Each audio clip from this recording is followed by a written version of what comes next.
Welcome everyone, Tactical Lich here, and today we are looking at a Total Warhammer 3 multiplayer battle between the Cathay army versus Tzeentch. And this Cathay army sent in by Coops is actually going all in buffing these Longma riders, with the Shogun Lord bringing the Lord of Yang with no damaging spells, only the Might of Heaven and Earth, and also Jade Shield to provide a lot of status buffing for all these Longma riders. And on top of that, on the ground providing a bit of Harmony of Winds, and also spell support, we have an Astromancer providing that Curse of the Midnight Wind debuff to the enemy. As for the rest of the army, we have a front line of Jade Warriors who do not have any upgrades, so against the Tzeentch Forsaken, they most likely will lose the frontline combat, only buying time for the rocket launchers and also Iron Hail Gunners to dish out the pain from the range. Now at the back we have some long spearmen protecting the artillery and ranged troops, and also in case of emergency throw themselves to the front line to delay the march of Forsaken. On the flanks we have a couple Jade Lancers, and that's basically it for the entire Cathay army. As for the Tzeentch army, we have a front line of Forsaken. These guys are just so good with their magic attacks, great offensive stats, and the Shield of Tzeentch. They can basically shred a whole bunch of Cathay front line.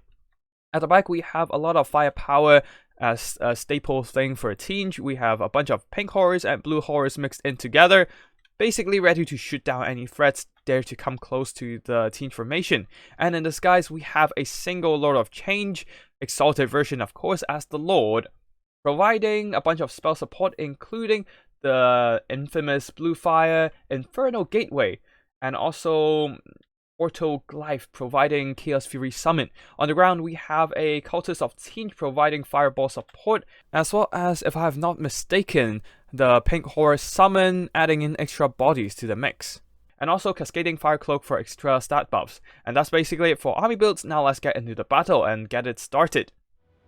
As the battle begins, the Tzeentch army charges forward with the Forsaken trying to close in the distance and wreck all these Jade Warriors, while the Jade Warriors are forming a defensive front line here, hoping to screen off all these Forsaken, trying to buy time with their melee defenses and basically delay them, allowing the firing rocket crew and also the Iron Hail Gunners to dish out the pain with their missile volleys, which the firing rockets are really effectively doing here, knocking off the shields on all these blue horrors and pink horrors, killing a bunch of unit entities. However, the loose formation as well as the physical resistance on these horrors, the Tzeentch demons, basically mitigated a bunch of that damage here. They could have been better to just shoot at all these Forsaken, thin them out so that the Jade Warriors could hold a little longer.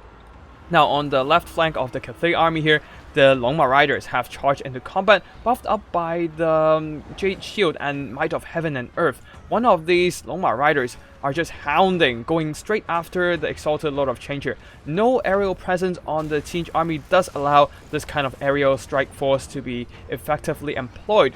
Following the Exalted Lord of Change onto the ground here, the lack of mass on all these pink horrors and blue horrors means that the Longma Riders will easily be able to pull through the Tzeentch infantry support and continuously just circle around, charge after this poor Lord of Change, doing massive damage, already down to around 60% of his health due to that magic damage from the Might of Heaven and Earth, ignoring his physical resistance, which he relies so much on.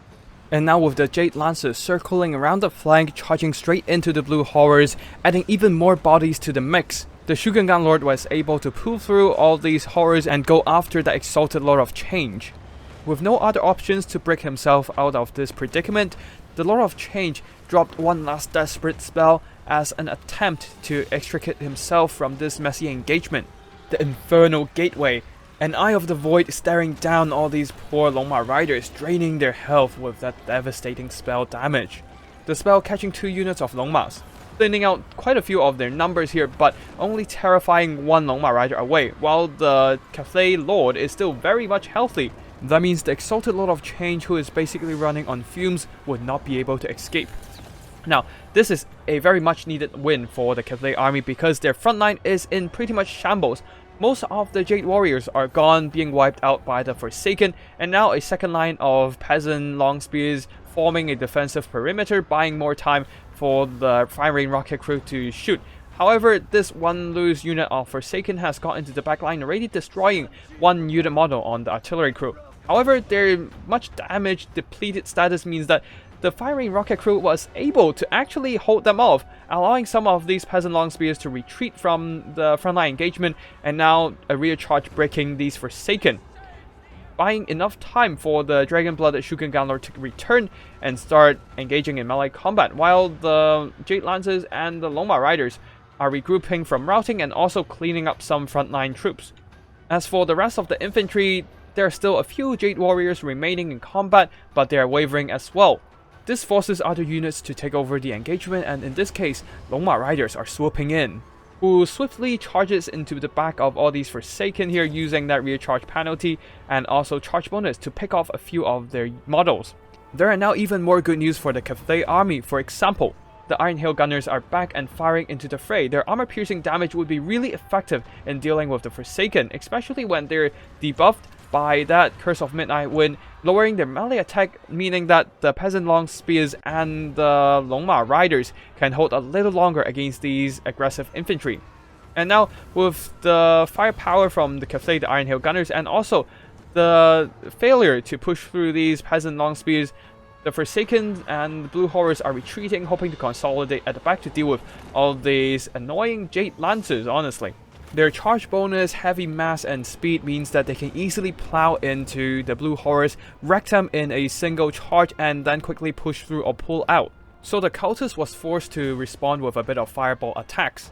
Now the problem of late game Tzeentch is really showing. They do not have any mobility left, unable to pressure enemy ranged troops.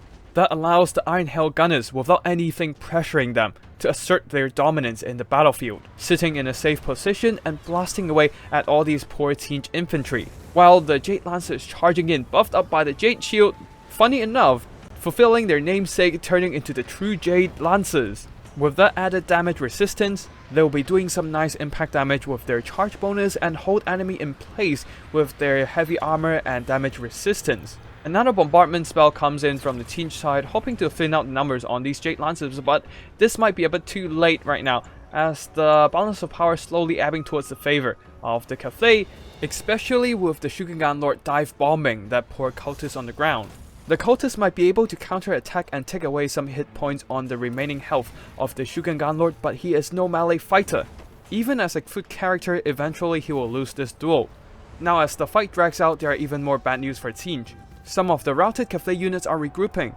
At the back, even the Fire Rain rocket for the Cathay army has returned, boosting up their balance of power, while the Blue Horrors and Forsaken slowly taking damage from the combat attrition against mere peasant spears. And don't forget the Iron Hail Gunners are still firing, blasting away all these poor Blue Horrors. They are still relatively healthy, but without the shield they are not going to hold for too long. Though surprisingly, the cultist is still alive for now. Dragon-blooded Shogun Gunlord decided to back off from combat and go for another charge, utilizing that charge bonus to dish out the pain against enemy models, and of course the Iron Hail Gunner fire support lowering his leadership as well. The cultist is quickly pummeled by a Shogun Gunlord juiced up by that charge bonus, his leadership quickly dropping. For the Tzeentch player, there are only a few infantry remaining, one Forsaken is routed, the Blue Horrors are close to crumbling territory, and also the Forsaken, heavily damaged. They still have the shield to protect them for a bit in melee combat, but the shield can only do so much since it scales with the remaining health of the unit. With the shield broken by the Peasant Long Spears and Fire Rain rocket crew, the Forsaken breaks, so does the rest of the Tzeentch army. Big thanks to Coops for sending in this replay. A really great play with the great Longma Riders here, getting quite a bit of value, but most importantly isolating the Exalted Lord of Change regardless of that infantry support of horrors, allowing the Dragon-blooded Shogun Gunlord to provide a lot of DPS to snipe out the Tzeentch leadership. The Longma Riders themselves did quite a bit of damage as well, with the buffing from the Might of Heaven and Earth, and also that Jade Shield, providing extra damage resistance, helping them to hold longer in the fight and sustain their HP till the late game, giving them the chance to run over a whole bunch of Pink Horrors, Blue Horrors, and the Tattered Forsaken in the end game.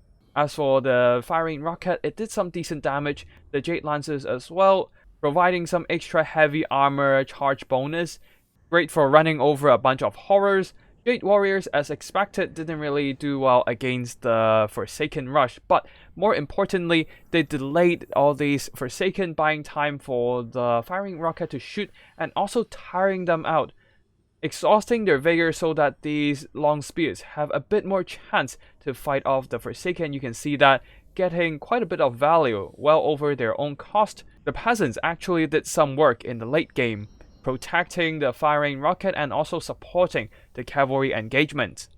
As for the Tzeentch army, unfortunately, the Exalted Lord of Change didn't recover its value, unable to spam that lethal blue fire since it was rushed by the Longma strike force.